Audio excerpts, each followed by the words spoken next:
6 মাস বয়স, এর আগে 2টা প্লাস্টার করছিল বাইরে ব্রাহ্মণবাড়িয়াতে।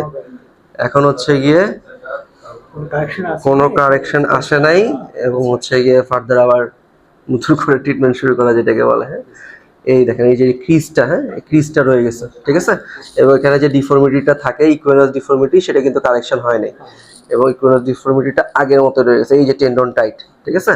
এই পাটা ভালো পাটা মোটামুটি বসে, এটা কিন্তু বসে না, ঠিক আছে।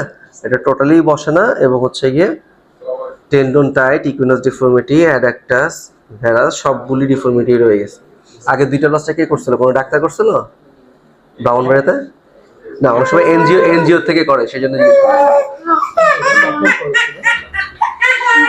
যেটা বলি যে সেটা হচ্ছে গিয়ে যে ক্লাস ফুডের ট্রিটমেন্ট যদি প্রপারলি না হয়, হ্যাঁ বাইরে যেতে হবে, যদি এডিকুয়েটলি না হয়, 6 মাসের বাচ্চা নর্মালি এত দিনে ভালো হয়ে যাওয়ার কথা, কিন্তু হচ্ছে গিয়ে প্লাস্টারটা কারেকশনটা আসে নাই। 2টা প্লাস্টার করছিল ঢাকার বাইরে ব্রাহ্মণবাড়িয়া থেকে, এবং হচ্ছে পুরোপুরি কারেকশন হয় নাই, যে কারণে হচ্ছে গিয়ে কিন্তু এখন আবার নতুন করে ট্রিটমেন্টটা শুরু করা।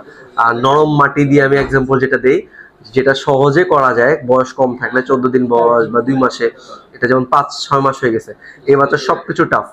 এই বাচ্চা হচ্ছে গিয়ে ফার্স্ট অফ অল ট্রিটমেন্টটা এখন অনেকটাই জটিল হয়ে গেছে। প্লাস্টার আগে যদি 3টা লাগতো, সেখানে প্লাস্টার লাগবে বেশি, বাচ্চা জ্বালাবে বেশি, বাচ্চা কানবে বেশি, পুরো ট্রিটমেন্টে হেফাজত হয়ে গেছে। হ্যাঁ, সো আর্লি যদি হচ্ছে গিয়ে প্রপারলি ট্রিটমেন্ট, প্রপারলি ডাক্তার যে এক্সপার্ট যে প্লাস্টার কারেকশন আনতে পারে, সেরকম হলে হচ্ছে সবচেয়ে বেটার হতো। যেমন 2টা প্লাস্টার করে কি বলছে আর লাগবে না।